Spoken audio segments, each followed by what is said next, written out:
All right. Good morning, everyone. Thank you for joining me. 2021 is coming to an end, and it has been a challenging year for all of us, in large part because the pandemic we all hoped would end has continued to impact our lives in countless ways. What I want you, the people of Michigan, to know is that the Department of State, we have worked throughout this year to make our services more convenient and efficient, and to make it easier for you to interact with our office. And we've made tremendous progress this year. Office visits now take just an average of 20 minutes. And it's easy to schedule visits for the next day, next week, next month at offices in every part of the state. And we've doubled the number of services available online and at self-service stations. So most of you rarely have to visit our offices at all. And instead, you can conduct your business with us from the comfort of your own home or while grabbing groceries at the local grocery store. To save you time and to make interacting with our department easier, we have focused our efforts on improving three key components of our operations: convenience, efficiency, and customer service. Right now, the majority of residents conduct their business with us in the most convenient ways possible, from their homes or while getting groceries at a local grocery store. This also lifts the burden of visiting an office at all, so that in fact now 60% of your transactions with the department are conducted without an office visit, more than double what that was in 2018. Meanwhile, for those of you who do visit our offices, we're making them as efficient as possible. As I mentioned, we now get you in and out in an average of just 20 minutes total. That's not a wait time. That's the total amount of time that people spend in our office. This is a dramatic turnaround compared to 2018, when many offices routinely had wait times that lasted several hours before service was even provided.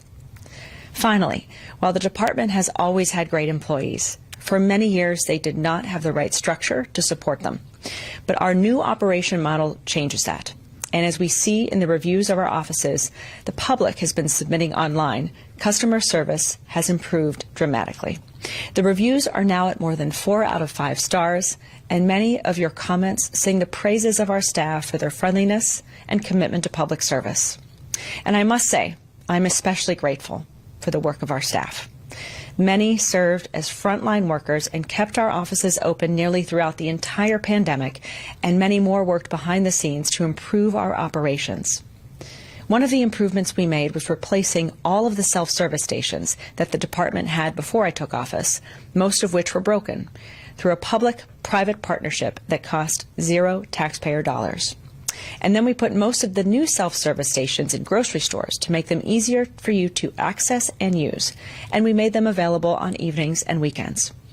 We also worked to upgrade our internal technology over the course of more than 2 years in order to double the number of services that we provide online. The result is now that most of you skip visiting our offices entirely, making it easier for those who do visit us to get quickly in and out and on with their day. And now that we've gotten through the bulk of the transaction backlog caused by the pandemic, it is easy to schedule a visit for the next day, the next week, the next month, all across the state.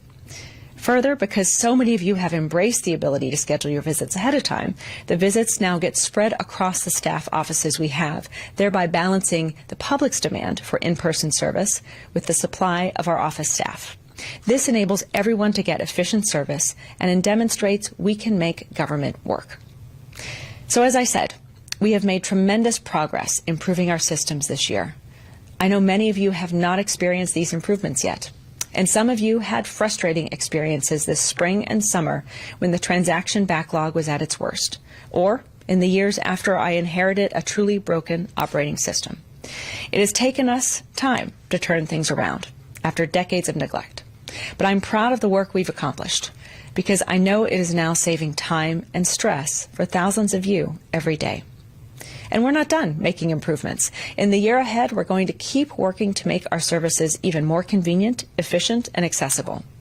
First and foremost, we're hiring, and we currently have more than 50 vacancies to fill.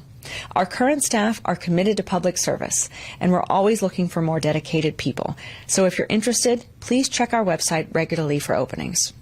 Additionally, to expand the footprint of our service, we've asked the legislature to fund some of the positions needed to staff a fleet of mobile offices. We currently have just one mobile office in Southeast Michigan, which we launched a few months ago.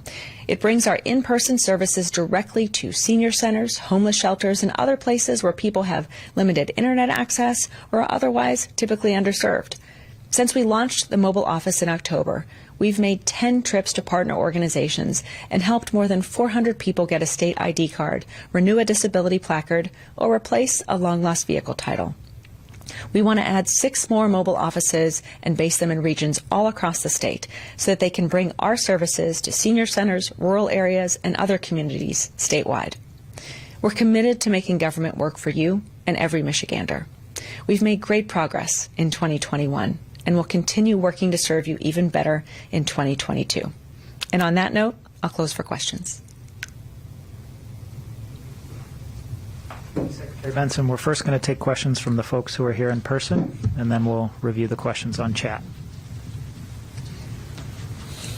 Hello, hopefully you can hear me. Just wondering what the status of that backlog that we saw over the spring. Has that dissipated, or are those still causing effects and any kind of slowdowns in offices, branch locations? Well, what we know is that there's now great availability at our offices all across the state. The legislature's expiration extensions did cause the backlog. Those are mostly now finished. And there's no way to say definitively if the backlog itself is finished, especially as the pandemic continues, because we don't know if residents still plan to conduct transactions they skipped due to the pandemic. But we're confident that anyone who does need to access our branch offices can do so efficiently and at a time of their convenience. And we track that data daily to ensure that remains the case. Also curious if the pandemic is posing any ongoing issues, any kind of changes in what you're able to do, what the impact of that is now? Well, like a lot of offices, we've updated and instituted protocols to increase our efficiencies alongside the improvements that I've mentioned even during the pandemic. So really right now, the only protocol that's still apparent in our offices is that visitors do still have to wear a mask in all state facilities, and we make them available to all visitors upon arrival.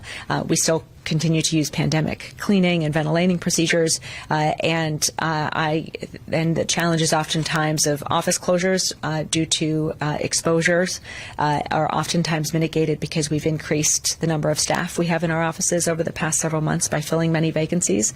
So that enables us to ensure we continue to remain open and able to serve the public, oftentimes even if we have staff that need to be out of the office for a day or a week due to the pandemic. Hi, I know a few weeks ago you announced that residents can now choose a non-binary option. Is that going to be available at the mobile offices as well? Yes, it's available anywhere that a license and in-person transaction is possible. License renewal and in-person transaction is possible. Thank you. Mm-hmm. Good morning. Hi, it's Sarah Hall from the Detroit News. I'm trying to find out how far out are people having to schedule appointments? We just heard an account of someone deciding last night they wanted to visit an office and getting a 9 a.m. slot the next day. We consistently monitor the availability and have found that as I mentioned in my remarks, appointments are available the same day, the next day, the following week, later in the month, and that if for any reason someone is unable to choose or find a time that's convenient for them, they can simply walk up to the office at that time. And the vast majority of those who walk up will be seen either right away or will be given an opportunity to return within 24 hours to access the services.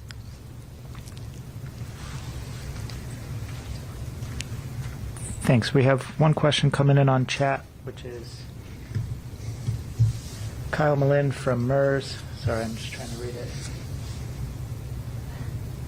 Do drivers have any excuse at this point for driving around without a license plate? No. Thank you, Kyle. I will say to the folks gathered here as well as online that we have seen, and I've talked to a lot of residents who still are unaware that they can simply, walk up to an office and be seen. And so we're really also trying to make sure that citizens and residents know that the walk-up system enables thousands of people each day to visit our office without scheduling ahead and to be served immediately. And so we want people to know, and oftentimes I'd like to stop people I see driving without a plate and tell them they can simply walk to an office and have that plate renewed.